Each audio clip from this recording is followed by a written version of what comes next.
안녕하세요. 구재원입니다.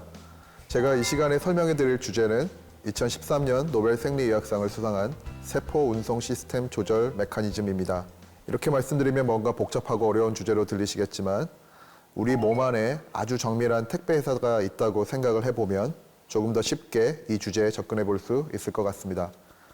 즉, 세포 운송 시스템 조절 메커니즘은 세포 안에서 활동하는 택배 회사가 어떻게 짐을 싸고 정해진 주소지에 배달하는지를 밝혀낸 연구라고 볼 수가 있겠습니다. 우리 몸 안의 세포들은 다양한 분자 물질들을 만들어내고 배출하는 일련의 공장과 같습니다.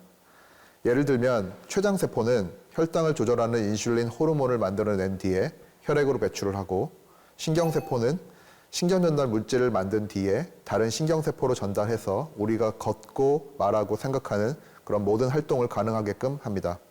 그런데 만약 이러한 세포 내의 물질 이동에 문제가 생긴다면, 예를 들어서 세포질에서 만든 단백질이 세포막으로 보내져야 되는데 단백질을 분해하는 리소솜으로 배달이 된다면 기껏 만들어 놓은 제품을 트럭에 실어서 쓰레기 처리장으로 배달하게 되는 그런 사고가 벌어지게 됩니다. 우리 몸에서 만약 이러한 일들이 일어나게 된다면 당뇨병이나 신경질환 등 각종 질병에 걸릴 수가 있습니다. 따라서 세포 안에는 다양한 분자 물질들을 올바른 장소로 정확하고 신속하게 전달되게 하는 운송 시스템을 갖고 있습니다. 이는 소포체라고 불리는 작은 기름방울 안에 담겨서 일어나게 됩니다. 이미 오래전부터 소포체에 의해서 세포 내 물질들이 이동한다는 사실은 잘 알려져 있었습니다. 하지만 어떻게 올바른 장소와 시기에 이들 물질들이 이동하는지에 대해서는 밝혀지지 않았었습니다. 많은 과학자들은 이 과정을 이해하는 것이 매우 중요한 질문이라는 점을 잘 알면서도 동시에 세포 내의 복잡한 운송 작동을 어떻게 연구해야 할지 갈피를 잡지 못했습니다. 이 비밀을 밝혀낸 주인공이 바로 2013년 노벨 생리의학상을 공동 수상한 3명의 과학자 랜디 셰크만, 제임스 로스만, 그리고 토마스 수도프입니다. 이 3명의 과학자가 밝혀낸 세포 수송 메커니즘의 비밀은 무엇인지 하나씩 알아보도록 하겠습니다. 먼저 1980년대 초반 효모에서 신경전달 물질과 관련된 단백질을 찾아낸 랜디 셰크먼 교수의 이야기부터 해보면 그가 처음 세포의 물질 수송을 연구하겠다고 마음먹은 계기가 있었습니다. 1974년 대학원생 시절에 미국 세포생물학회 학술대회에 참가했을 때였습니다. 그곳에서 당시 노벨 생리의학상을 받은 조지 팔레드의 강연을 듣고 난 뒤였습니다. 그 강연의 주제가 바로 생체막 주머니를 이용한 물질 수송이었는데요. 이 강연에 깊은 감명을 받은 셰크먼은 1976년 UC 버클리의 교수가 되어서 자신의 연구실에서 돌연변이 효모를 이용해 연구를 시작하게 됩니다. 그리고 어느 날 밤 집에서 잠을 자고 있던 그에게 한 대학원생으로부터 전화 한 통이 걸려옵니다. 학교의 현미경실로 빨리 와달라는 전화였는데요. 전화를 받고 가봤더니 대학원생은 돌연변이 효모의 몸 안에 작은 주머니가 가득 차 있는 이미지를 보여주었습니다. 그때 셰크먼은 운반 주머니가 만들어진 뒤에 필요한 곳으로 가서 다시 세포막과 융합하는 과정에 문제가 생겼기 때문이라고 추론을 했습니다. 이 효모에서 돌연변이가 일어난 유전자가 바로 세포막 융합에 필요한 유전자였던 것인데요. 이 대학원생은 피터 노빅이었는데 셰크먼 박사와 함께 이런 방식으로 물질 수송에 필요한 유전자와 핵심 단백질을 함께 무더기로 발견했고 이 분야 연구의 기반을 마련했습니다. 그림을 보시면 정상적인 효모 세포에서는 단백질 분자 물질들을 담은 소포들이 세포막을 비롯해서 여기저기로 수송되어 분자 물질을 분비하지만 그런 수송 시스템이 망가진 돌연변이 효모에서는 소포들이 제대로 수송, 전달되지 못해서 효모 세포 안에 쌓이는 모습을 보여주고 있습니다. 셰크먼은 여러 돌연변이 효모를 만들어서 소포 시스템에 관여하는 여러 유전자들을 찾아냈고요. 이후에 효모 내에 해당 유전자들이 모든 진핵 생물에서 진화적으로 보존되어 있다는 것을 밝혀서 이 소포 시스템이 이루어지는 경로에 대한 후속 연구의 시초를 마련했습니다. 그렇다면은 분자 물질의 꾸러미인 소포를 정확한 세포막 지점까지 전달하는 메커니즘은 어떻게 설명할 수가 있을까요? 이에 대한 해답을 찾은 과학자가 바로 제임스 로스먼입니다. 로스먼도 셰크먼과 마찬가지로 1974년 노벨 생리의학상을 수상한 조지 팔라드 박사의 연구에 깊은 감명을 받고 1978년 스탠포드대 생화학과에서 자신의 연구실을 열고 세포 수송에 관한 연구를 본격적으로 시작합니다. 이는 셰크먼 교수가 UC 버클리 대학에서 돌연변이 효모를 연구하고 있을 때와 비슷한 시기라고 볼 수 있겠습니다. 로스먼은 정상세포와 돌연변이 세포를 파괴해서 만든 용액을 이용해서 시험관 안에서 단백질이 이동하는 과정을 정교하게 연구할 수 있는 그런 시스템을 구축하였습니다. 그리고 이를 이용해서 1980년대 말 소포가 특정 세포막에 달라붙어서 소포 꾸러미 안의 물질들을 세포막 안쪽으로 쏟아붓는 그런 과정에서 특정한 단백질 복합체, 스네어라고 하는 그런 단백질 복합체가 관여한다는 그런 증거를 제시하고 이를 일반화시키는 그런 분자 모델을 제시합니다. 그런 표적이 되는 세포막의 특정 단백질, 표적 스네어, 그리고 열쇠와 자물쇠처럼 결합하는 단백질, 소포 스네어가 이 소포에 붙어 있어서 소포가 세포막에 붙어서 융합하여 꾸러미 안에 물질을 전달한다는 소위 스네어 가설을 1993년 네이처 논문에서 처음 제시합니다. 로스먼의 이 가설은 이후에 다른 연구자들에 의해서 지지를 받고 다듬어져서 2013년 노벨상 수상에 바탕이 되었습니다. 지금 보시고 있는 모식도는 로스먼 교수님의 연구 결과를 요약한 그림인데요. 이 소포에 붙은 단백질이 표적 세포막에 있는 특정 단백질과 상보적으로 결합하여 소포 내의 물질을 정확한 목적지로 전달하게 됩니다. 이처럼 로스먼은 특정 단백질 복합체 덕분에 소포가 표적 세포막과 융합할 수 있다는 사실을 처음 발견하였습니다.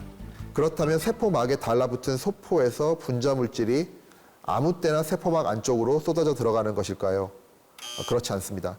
만일 인슐린 같은 분자 물질 꾸러미가 아무 때나 풀려서 세포막 안쪽으로 전달이 된다면 이 또한 세포 안에서 큰 혼란이 일어나기 때문입니다. 과연 이 과정은 어떻게 정교하고 빠르게 조절되는 것일까요? 이에 대한 해답은 아직 소개되지 않은 또 한 명의 수상자인 토마스 수도프가 제시했습니다.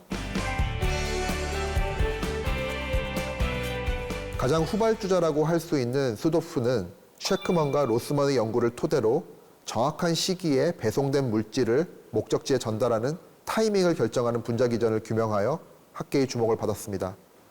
즉, 소포가 세포막에 닿은 후 특정한 자극이 일어나는 순간에 정확히 맞춰서 소포와 세포막의 융합이 일어난다는 사실을 발견한 것입니다. 그는 우선 소포체의 융합 과정에 관심을 두고 이 과정을 조절하는 단백질인 멍크18이라는 단백질을 발견했고 이 단백질이 로스먼이 찾았던 스네어 단백질과 협력하여 막 융합에 필요하다는 점을 밝혀냈습니다. 또 칼슘 이온이 신경세포 안으로 들어오게 되면 이를 막 융합 과정과 연계하는 핵심 인자인 시냅토태그민과 컴플렉신 단백질도 발견하여 신경 전달이 일어나는 주요 분자 기전들을 발견했습니다. 마지막으로 칼슘 이온 채널들과 세포막 융합을 연계하여 신경 전달 과정을 빠르고 신속하게 매개하는 핵심 인자들을 다수 발굴하였습니다. 이 내용을 그림으로 살펴보면 세포막에 붙어있는 소포에 칼슘 이온의 신호자극이 전해져서 방금 말씀드린 다양한 단백질들의 복잡한 상호작용에 의해서 꾸러미로 담고 온 분자 물질들이 세포 바깥으로 빠르고 정확하게 쏟아 부어지는 것입니다. 수도프는 셰크먼과 로스먼이 밝혀낸 운반 손상의 메커니즘이 어떤 타이밍에서 일어나는지를 우리 몸에서 가장 활발하고 정교하게 이루어지고 있는 뇌신경세포의 신경전달 관점에서 이를 밝혀낸 것입니다.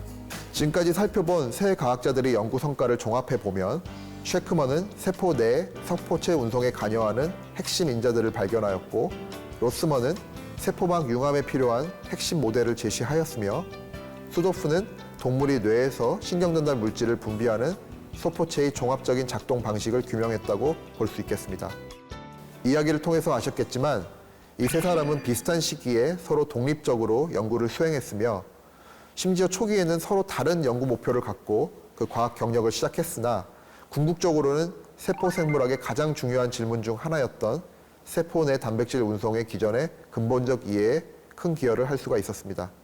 또한 노벨상의 영광을 안겨준 핵심 연구 결과들을 발표했을 당시에는 수많은 동료 과학자들이 비판과 회의적 시각이 있었지만 이를 꿋꿋이 견뎌내며 새로운 실험 결과들을 꾸준히 제시하고 다른 동료 과학자들 간의 치열한 공동 연구와 경쟁을 통해서 숨겨져 있던 새로운 과학 규칙을 발견할 수 있었습니다.